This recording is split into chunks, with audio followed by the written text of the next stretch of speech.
Breaking news, we told you that President Trump says he won't take military action off the table against Iran after it carried out a missile test. And we have just learned that the administration is expected to impose additional sanctions on Iranian entities under an existing executive order that predates Trump. And we're told that these sanctions will not impact the nuclear deal. More on this coming up, of course. And President Trump keeping his apprentice boardroom skills pretty sharp while speaking at the National Prayer Breakfast. He took a swipe at his successor, the Terminator actor Arnold Schwarzenegger. They hired a big movie star, Arnold Schwarzenegger, to take my place. And we know how that turned out. The ratings went right down the tubes. It's been a total disaster. And Mark will never, ever bet against Trump again. And I want to just pray for Arnold, if we can, for those ratings, okay? The former California governor quickly clapped back on Twitter. Hey, Donald, I have a great idea. Why don't we switch jobs? You take over TV because you're such an expert in ratings, and I take over your job. And then people can finally sleep comfortably again. Well, back and forth there. Joining me now to discuss all this, Mark Lamont Hill, CNN political commentator and Morehouse College professor, and Ben Ferguson, CNN political commentator. All right, gentlemen, is the prayer breakfast the right place to comment on TV ratings? Mark, to you first. No, it's not. Historically, this has been a kind of ecumenical, open, apolitical, as much as anything can be, event. It's not the right time to stroke your own ego or to take shots at Donald Trump. I mean, at Arnold Schwarzenegger. And on top of that, Mr. Trump, you might want to consider that part of why his ratings went down is because people don't want to be near The Apprentice because it's your brand and people don't like you that much anymore. So in addition to it being inappropriate, it's also probably not wholly accurate. Well, there's no actual research to back that up. I want to point out, Mark. Yeah. That is your opinion. Stretching. I said perhaps. Stretching. I'm saying perhaps. Stretching a whole lot. I know. I deal in facts. I want to go to you, Ben. Your reaction to what Mark just said. Yeah. Well, one, I mean, to say that somehow the reason why The Apprentice is not doing well is because the guy that people may not like is not on the show anymore, but associated, but not really, is pretty ridiculous. I think that what people don't still understand about Donald Trump is this. Donald Trump is going to talk about a lot of different things at a lot of different places, and he's not going to be your traditional president. Traditionally, yes, these are things that you probably wouldn't hear at a prayer breakfast, but traditionally, most people didn't think Donald Trump was going to be the president. So the only people I think are shocked by this are people that actually don't understand Donald Trump and why he became the president and why so many people support him. He was non-traditional. He is going to continue to be non-traditional. He is not going to do everything exactly how Obama or George Bush or Bill Clinton did things in the past. He's going to do it his own way. This is a perfect example of that. People in the audience seemed to like what he had to say. They were laughing about it, so they obviously thought it was entertaining and pretty funny. Really quickly, Mark. But I think Ben's missing the point here. I think Ben's missing the point here.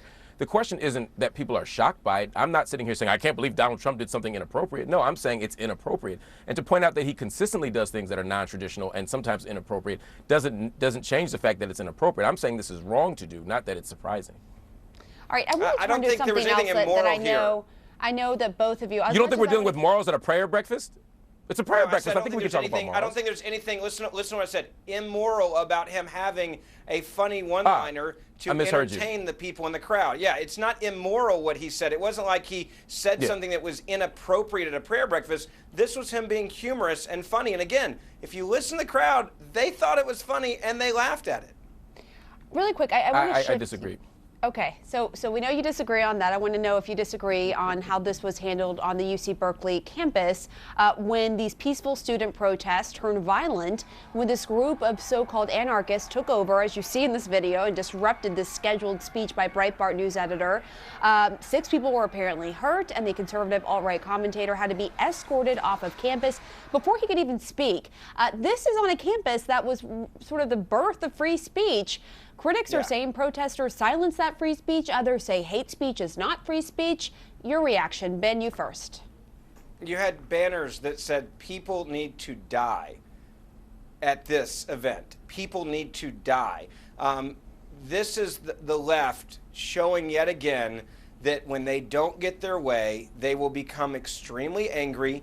They will riot. They will loot a Starbucks, which I don't understand the logic behind that. It's a pretty liberal company. They're on your team. Why you would hurt a Starbucks is beyond me. We saw that happen also when Donald Trump was being inaugurated. Another Starbucks was attacked. I'm sitting there going, of all the places to attack, why would you attack a liberal company? That just shows you how crazy these protesters are. It's also an issue of free speech.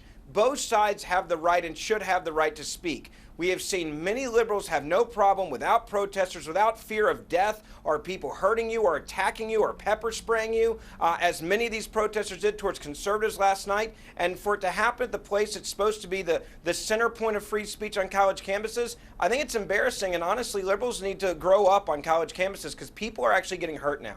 Mark, go ahead. So a few things. One, I think we have to separate the institution from the people out there. The University of California, Berkeley, didn't do anything wrong here. They not only support free speech, but they supported the college Republicans who brought them in to do what? To fund it, to offer security. They've spoken out against the violent protests. This is not an issue of free speech at the institutional level. I think it's also a bit inaccurate to say that this is a problem purely of the left. I think we have intolerance on the left and on the right. I mean, I travel the college speaking circuit all the time. In school, and the right boycotts, the right writes letters, the right tells people not to let me in. Do they pepper spray people that want to come to your event? Do they set things on fire? Do they destroy property? Do they flip over barricades? Tell me the last time a bunch of conservatives went to a college campus and acted this way, because I would love to see the proof behind that. Mark? Well, you know, they don't always go to college campuses. Sometimes they blow up abortion clinics. Sometimes they burn down mosques. Sometimes they shoot up churches. That's not what we're talking about. Now you're stretching. No, I'm not stretching. I'm just trying to finish my point. What I'm saying is that both sides have extremists and respond to disagreement violently. No, it's not necessarily on a college campus, although sometimes it is. And there have been right-wing riots on college campuses as well. But the point is that both sides do. I'm saying I'm not defending. I'm not. Let me finish. But I'm not defending the behavior. I'm saying let's not pretend that only the left has violent forms of disagreement. That's simply inaccurate here. And I think what's even more troublesome. Mark, where? And I think tell what's me even one more. example of where conservatives on a campus have done this. And I think what's even more, I think what's even, well, Ben, I'm not trying to avoid your question, it's just you keep interrupting, so I'm just going to get to my other point. So the other thing here I think that I find troublesome is that Donald Trump is blaming this on the university and threatening to cut federal funds as if the institution is behind this. In fact, the institution has spoken out against it. All right. Mark Lamont Hill, Ben Ferguson, great as always to have you both on. Thank you, gentlemen. It's a pleasure. Thanks for having us. Up next, the top